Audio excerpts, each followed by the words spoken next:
My entire pension is my rent. I live off family tax benefit A and B. Yeah, understood. I am doing my best to get a job so that I can keep a house over my daughter's head. When I'm applying for the jobs, I'm faced with being told that more than 100 other candidates have applied for the same jobs. I want my government to have a strategy in place for that gap to be bridged. This is your policy. This is something that you can absolutely get through and have it pass legislation. It just needs to be thought all the way through. Hi, I'm Melanie. Welcome back to my channel. Let's talk about the cost of living crisis. How are people affording life right now? How are people tackling this cost of living on the average American salary? I just watched a TikTok of a teacher who makes a teacher's salary. I don't know what state she's in, so I don't know how much she makes, but her one-bedroom apartment is $2,000. And when she spends $2,000 on that one-bedroom apartment, it doesn't even come with a washer and dryer. So she has to go pay an additional $2 every time she wants to use their washer and dryer. Okay, like, how does that leave her any extra money to spend? And then she said she had a $400 car payment, which some people were bashing her on that. But in today's economy with interest rates, that's really not that bad. And I'm sure she needs a dependable car. So you talk about teacher's salary, $2,000 in rent, $400 car payment, you got insurance, you got groceries, electricity. Like, I don't understand how people are affording life right now, and it really makes me sad for some people. You have people who are like her. She's single, she has her own salary, or families where it just works out best for them for the mother to stay home. And if the father is just making an average American salary, how are they affording life without going in a bunch of debt? This lady who's a teacher started crying because she said she realizes on her salary and where she lives, she will actually end up in more debt. Then, like, she will just continue to accrue more debt and more debt and more debt because her salary is not matching the cost of living. And what's sad is I've seen people be like, just spend less. Listen, guys, the cost of living is rising and our salaries are stagnant, okay? So there's not just spend less. That's not the problem here. The problem is the cost of living is outrageous, and minimum wage in some states is still $7.25. Teachers in some states are still paid a ridiculously low salary, even though their job is super important. I don't know what we can do about this, but I'm just going on a rant because it really, really pisses me off. Since everything's expensive now, I've made an executive life decision. I'm gonna start stealing again. I live in Australia, and I am consistently seeing in the media stories about the record-breaking theft that is happening at grocery stores, and then seeing all of the technology that these grocery store chains are rolling out to catch people doing it. And then I'm seeing separate articles about the record-breaking profits that these grocery store chains are celebrating. And not once, and correct me if I'm wrong, send it my way to like give me some fucking hope for journalism these days, but not once have I seen a story, I don't know, pair these two together and maybe ask the question, why are people resulting to thievery, to potentially altering the course of their lives just so that they can, I don't know, eat, feed the fam? People are, risking their lives by stealing, or risking their lives by not eating enough because they can't afford to eat, or they're getting sick from foraging. We live in a... Especially as an adult, over the past few years, you should have noticed a shift in the cost of living. People all over the world are speaking out about just how expensive it is to have an ordinary life. No, we're not talking about luxury trips and luxury items. We're talking about food, we're talking about shelter, we're talking about taking care of your children. It has gotten so bad that people are resorting to crime in order to feed their families.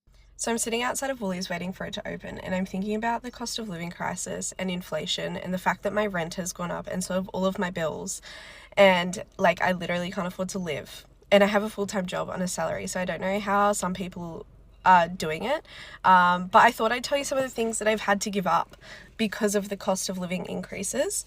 So the first thing I've had to give up is eating. I can't afford to buy any of the foods that I like. I can't buy fruit. I can't buy snacks. I can't buy myself a cheeky Red Bull. What's that about? My fiance and I had to bulk buy meat from a butcher and keep it in the freezer, and I don't even like eating meat. I don't enjoy eating meat, but that's what I'm eating, meat with rice and pasta. The second thing I've had to give up is buying clothes. I can't even afford to look at a clothing store. I've lost a lot of weight recently and none of my clothes fit me, but I have to wear the outfits I already have on rotation and I don't even like them. But that's what I have to do. The third thing I've given up is being a Swiftie. 1989 Taylor's version's coming out and I can't afford to buy any of the vinyls, which really is hurting my little vinyl collector heart. But Taylor, what are you doing? Sell them for $1. Like, it's expensive here in Australia. The fourth thing I've given up is being happy. I've been forced to drop out of university because I simply can't afford to keep studying while keeping up with the rising cost of living. I've been forced into a position of putting my education on hold because I need to work full-time to support myself. My bills continue to rise. Owning a home just seems like a pipe dream and it doesn't look like it's gonna get any better. What would you say to me and other young people in my position, and why must I decide between getting an education and putting food on the table? Here is how much I spend a month living in Sydney, Australia. Rent, $3,200, about to increase to $3,680. Transport, virtually free because I live in the city and I have a bike, but I do have $20 on an Opal card. My utilities are $120. Food is our second biggest expense, so $600 a month, around about for 2 people. And yes, that is a cake of cakes because we all know happy wife, happy life. Entertainment, well, I got to entertain myself. I'm spending so much on rent, so let's say $50. Wi-Fi is about $50 a month because, girls got a game. My mental and physical health and well-being, honestly, not enough, but shout out to the Cuzzy for hooking me up with the vitamins. Let's say $100 a month. A grand total of $4,120. How much does it cost to live in your city? How are people affording life right now? No, because let's talk about it. Do you want to know how little my life has changed since I went from making $60K a year to over $100K? People keep asking me, oh my gosh, like what designer bag are you going to get first? Or like where are you traveling to first? You know what I can afford now? Therapy. Taking my cats to the vet. I can afford to go to the local butcher and the farmer's market versus going to like a No Frills or like a Food Basics. I can afford new glasses and I can afford to go to the dentist. I can pay more than just the minimums on my credit card debt. It's so crazy to me that these things are what's costing me more money and I can actually afford them. This stuff should be accessible to everyone. Like everyone should get access to fresh produce and going to therapy and like getting glasses, taking your pets to the vet. In my opinion, the things that I'm spending my money on is not part of like a lifestyle inflation. It is just genuine basic necessities that I think everybody deserves access to. It's so crazy to me that as a kid, I dreamed of making 6 figures. Like having a 6-figure corporate job was my absolute fucking dream. And now I'm realizing like $100K does not take you far at all. The money that I spend monthly on just groceries is some people's monthly salary. And I from time to time, I wonder how people with a family and children are making it on like minimum wage or low salaries, because the money I spend on food alone is a ridiculous amount compared to a few years ago. The cost of living in London is known to be the highest among all cities in the UK. Let me put that in perspective for you. The average monthly living cost for a single person is estimated to be over £3,200, double what you would need in a city like Lagos or Johannesburg. Several factors contribute to the higher cost of living, including expensive rents, transportation, leisure experiences, gym memberships, and so much more. For example, the average cost of a 1-bedroom apartment in the city centre is around £2,000 per month, and a monthly public transport ticket costs approximately £160. The price for buying a home has also skyrocketed, as property prices in 2023 have gone as high as £635,000 for a 3-bedroom apartment. To live comfortably in London, you might need to earn around £60,000 to £65,000 annually. While living on a smaller salary like £30,000 to £35,000 is possible, it will lead to constant budgeting and potentially having to share accommodations. What do you guys think about this cost? I want to know how the hell people in Canada are even living. I generally consider myself a positive person. I'm like resourceful, but some stuff happened around the property and like, well, I know I'll never truly be homeless. Like I have family to live with and like I have options. Like I'm luckier than a lot of other people, but how the hell is anyone existing in Canada? Like I feel trapped. And like I just got a good job. I start in September, but even with that job, it pays less than 40 grand a year, and it's a job that requires like education, and even on that job, like, I still can't do shit. I can't buy anything. I can't afford the rent these days. Like, I'm just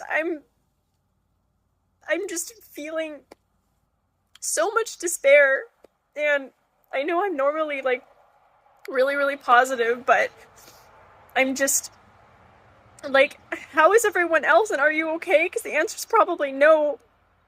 And I know I'm lucky. I don't have kids. I have like good family that will support me, but I feel like I can't stay here, but I can't move anywhere else, because anywhere else I move to, I'm gonna be charging, like, the landlords are just gonna charge me like $2,500 a month in rent. Like, unless I move into the middle of literally nowhere where there are 0 jobs, and I'm just feeling really overwhelmed.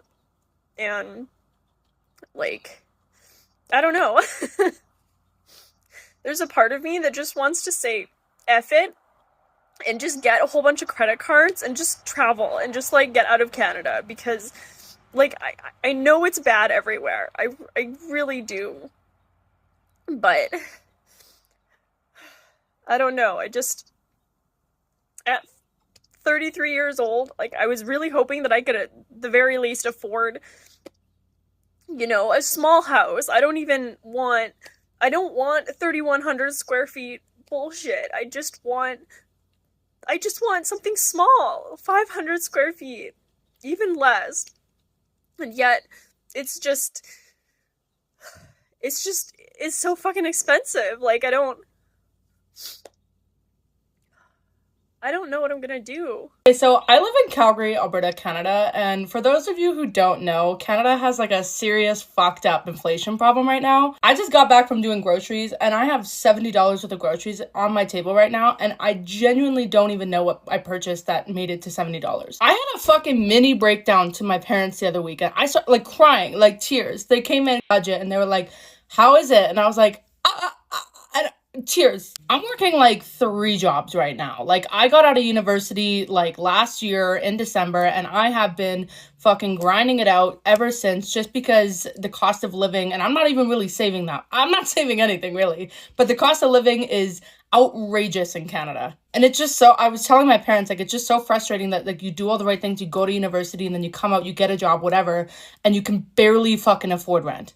I talk about it with my friends all the time, but we're just fucking sticking together right now because it's brutal out there. So I live in Ontario, and I need someone to tell me the pros and cons of living in America, because at this point, Canada just ain't it. It's just like not it anymore. Like the cost of living, it's too much. The wages are staying the same. I can't afford to move out. I'm 24, and I'm embarrassed that I can't move out. I can't leave my toxic household. So what am I supposed to do? Where am I supposed to go? What are the pros and cons of living in America? And everyone's like, oh, Canada's so great, this and that. It's not anymore. Free healthcare. You know how long it takes to see a mental health professional in Canada? A year. Dermatologist? A year. I might as well pay for private healthcare. The wait list is so long. Like, you don't even get the adequate help that you need. So where do we go at this point? Where are we supposed to live? Where can I live in a place where I'm able to enjoy my life as well? Because I'm not enjoying it here. I feel so utterly stuck. I don't know what to do anymore. You go to school, you get a degree, and you're still not guaranteed a job. $60K a year? That used to be like a decent amount of money. Not anymore. So where do we go? What are the pros and cons of living in America? Because I need to get out of here. Right, I am someone who's worked my arse off from the age of 17, went to university, did a degree, got a job in my field, and I've been working that job in my field for about 5 years now. If you've spent the majority of your life working for somebody else, you should just get a decent life. You shouldn't have to struggle to put food on your table. People should be able to do the basic things such as put their heating on in winter. People actually die because they can't put the heating on in winter and get serious health conditions. Living a decent basic human life to a life of luxury where you have expendable income. And don't get me wrong, I believe the harder you work, you should be rewarded for it. But the problem is a lot of people aren't rewarded for it, they're just kind of taken advantage of. I just don't want to do this anymore. It's so cold in here, as you can see. I'm wrapped up in a duvet. My son's got like 3 different layers on, just to try and stay warm because it's so cold in here. Watching that woman's video broke my heart this morning. She said she had to choose between gas and electric. And she ended up choosing electric because she needed to cook for her children to eat. And that the gas, she couldn't afford it. So she was literally freezing and shaking in that video, as you can see. And people are going through a lot in the UK right now. It's not even a joke. It is not a joke. Especially when you live in these old houses that were built ages ago. The insulation is bad. I remember when I moved to the UK, I lived in such a house. So renting a proper house was difficult. And Ariella was one, and my son, I was pregnant with my son then. I would hold Ariella shivering like this in front of the heater. The heater is on, but we are still shivering. It's not, the cold was too much. It's not like these houses where we live now. Like where I live now, these are one of the newer homes that have been built, well insulated. I use only electric in my house. And when I put on my electric heater, 1 hour, it can last me even the whole night. I don't sleep with heating. My kids sleep with heating. The other day, I loaded 100 pounds on my electric meter. And I had cooked that night. I did washing. And then I left my children's heater till morning. By morning, the money had dropped to 60 pounds. I was like, 40 pounds in a day. How are people managing? If you live in Africa, now is the time to help your family that is abroad. If you change 90,000 naira or whatever it is, cedis or rand, and you send them 100 pounds for them to use for their electric or gas bills, they will bless you and thank you. If you live in Africa, and you are used to your family members sending you money and they cannot send for you this period, have some compassion. Now is the wrongest time to ask anybody that lives abroad for money. If you do it, you're a murderer. People are going through hell. Last night, my wife spent an hour trying to glue my daughter's school shoes back together because we can't afford to buy her a new pair. I mean, I'm 65, I've worked all my life, and we can't afford £20 for a pair of shoes. There's something wrong with society. So with the gas, electric and my mortgage, that's 75% of my wages gone without anything else, without any, council tax, water rates, car insurance, petrol, food, any of that. 75% of my wages gone. I can't remember the last time I went to a pub because I can't pay, £5 for a pint. It's beyond my means. So the local pub's now closed. Not entirely due to me not going there, but that's closed. Do you find it hard? Yes, yes. And so are you optimistic at all about the future? Optimism. It's not a word I use a lot these days. I'm not familiar with the term. She can't afford to buy a home in the township she leads. Earning around $90,000 a year, she can't afford a home in the municipality she leads. Living in this region is really not attainable for a young professional who has university debt, and I know I'm certainly not alone in that. She says many of her own friends in their late 20s are unable to afford homes in Wilmot too. Okay, so this is going to be a massively controversial one, but I don't actually think that we're in a cost of living crisis. To me, we're in a cost of earnings crisis. And here's the difference. Ultimately, a lot of people are worried about the price of energy, bread, rent, whatever going up, right? And the reason they're stressed about it is because the wages haven't gone up in line with it. So is the problem the price of the electric, or is the problem the fact that the earnings haven't gone up in line with it?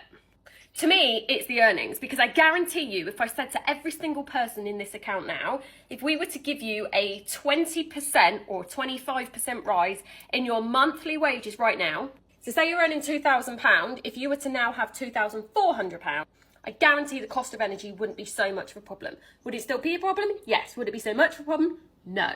So what we should be doing is educating people on how they can start their own businesses, make more money and provide more value to their current jobs so that they can actually earn more money as well.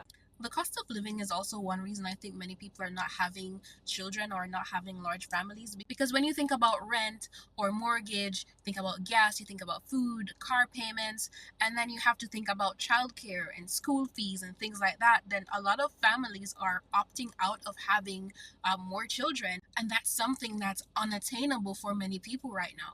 Share your thoughts below about how you deal with the cost of living in your country and how you are coping with the rising costs right now. Thank you so much for watching, and I'll see you in my next video.